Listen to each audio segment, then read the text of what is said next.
வணக்கம். நான் சைதை மீனா. நாம் இன்றைக்கி மக்கள் திலகத்தை பற்றின ஒரு சின்ன நினைவலைகளை பார்க்க போகிறோம்.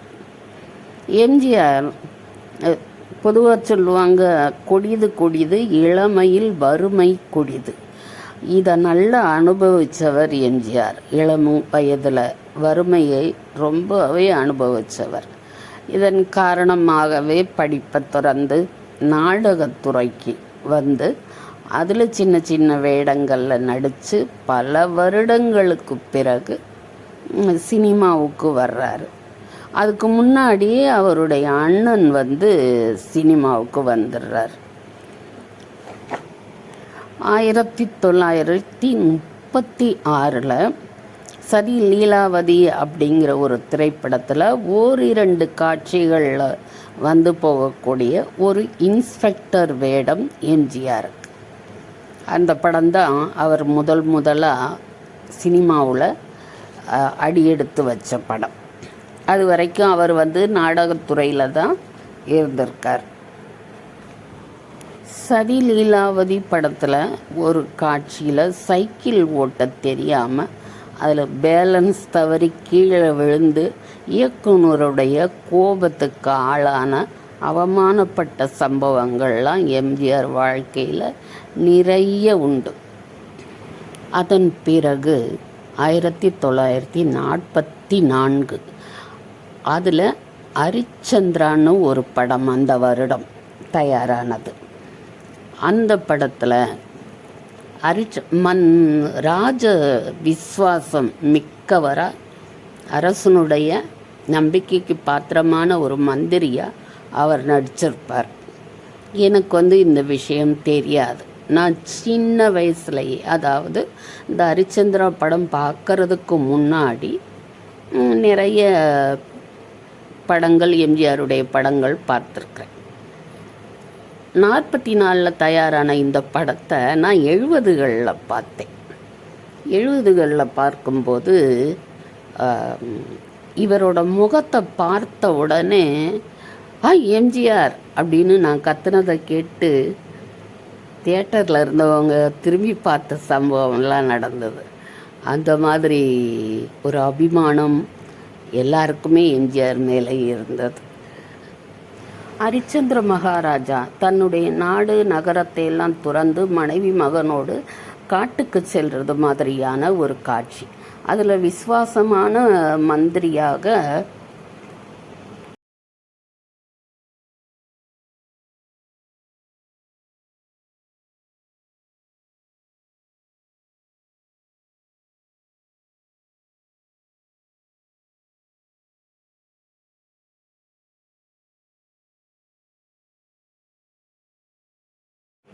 மன்னருடைய பிரிவை தாங்க முடியாமல் வேதனையாக பேசக்கூடிய காட்சியில் எம்ஜிஆர் வருவார்.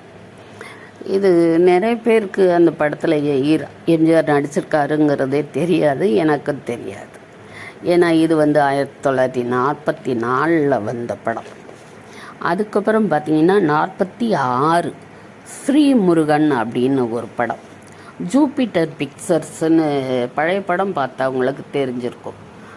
அந்த தயாரிப்பில் வில்லனாக ஒரு படத்தில் திரு சக்கரபாணி ஐயா அவர்கள், அதாவது எம்ஜிஆருடைய அண்ணன், அவர் நடிச்சிருப்பார்.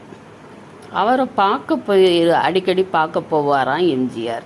அப்போது சினிமா வாய்ப்புக்காக இவரை நாம் பார்க்க மாட்டோமான்னு மக்கள் ஏங்கின ஒரு மனிதர் இந்த படத்தினுடைய தயாரிப்பாளர் நம்மளை பார்க்க மாட்டாரா அப்படின்னு அவர் பார்வையில் படுற மாதிரி அடிக்கடி நிற்பாராம் எம்ஜிஆர். அவங்க அண்ணனை பார்க்க போகிற சாக்கில்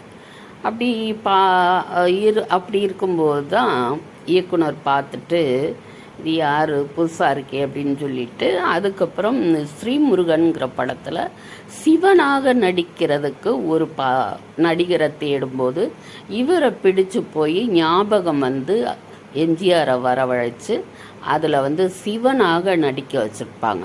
மற்றபடி இந்த படத்தில் சிவனாக நான் ஆனந்த தாண்டவம், ருத்ர தாண்டவம் எல்லாம் ஆடியிருப்பார். இதுக்காக இவர் ப்ராக்டிஸ் பண்ணதை பார்த்துட்டு தான் அப்புறம் அந்த அழகு அதை பார்த்துட்டு தான் அந்த இயக்குனர் அவரை அடுத்த வருடமே, அதாவது 47ல் ராஜகுமாரிங்கிற படத்தில் அறிமுகப்படுத்துகிறார். அந்த இயக்குனருடைய பெயர் எஸ்.ஏ. சாமி. இதுதான் முதல் கதாநாயகனாக எம்ஜிஆர் நடித்த படம். ஆனால் உடனே நிறைய வாய்ப்புகள் எல்லாம் அவர் பெரிய ஆளாகிறலை. எத்தனையோ ஏமாற்றங்கள், அவமானங்கள், எல்லாத்தையும் எத்தனை வருடங்கள், 10-15 வருடங்கள் போராடி, நாடகத்துறையில் போராடி, சினிமாவில் சின்ன வேஷங்களில் நடித்து அதுக்கப்பிறகு தான் அவர் தனக்கான அங்கீகாரத்தை பெற்றார். இன்னைக்கு ஒரு 5 வார்த்தைகள் கொண்ட ஒரு வாக்கியத்தை பேசுறதுக்குள்ள 4 வார்த்தை ஆங்கிலம், ஒரே ஒரு வார்த்தை தமிழ் பேசுகிறவங்க எத்தனையோ பேர். ஆனால் எம்ஜிஆர் ஒரு நேர்காணலில் அவரை கேட்குறாங்க, நீங்கள் சினிமாவில் நடிக்க காரணம் என்ன அப்படின்னு.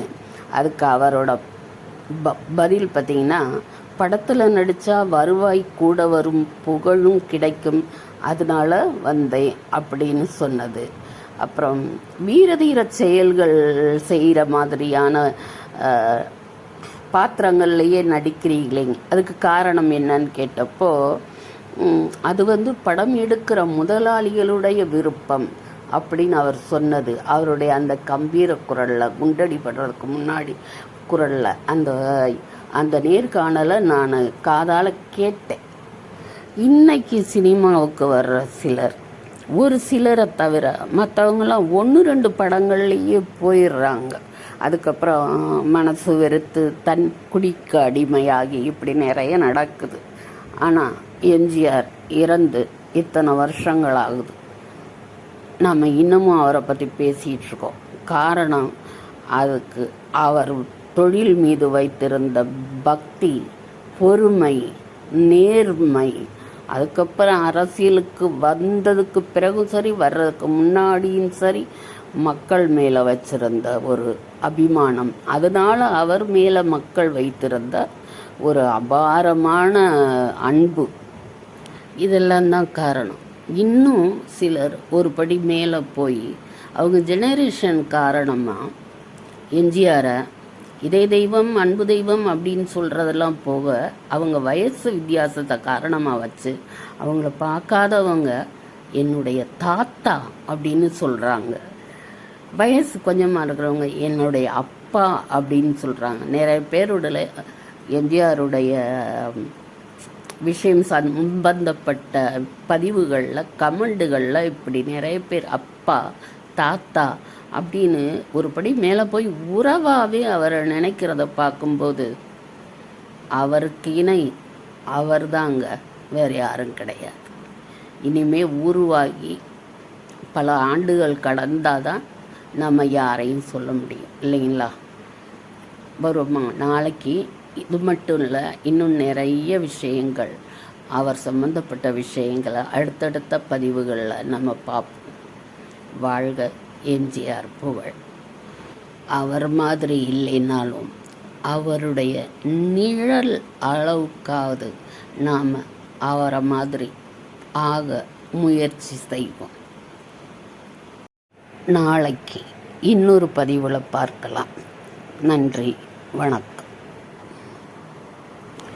இருந்தாலும் மறைந்தாலும் பேர் சொல்ல வேண்டும், இவர் போல யார் என்று ஊர் சொல்ல வேண்டும், இவர் போல யார் என்று ஊர் சொல்ல வேண்டும்.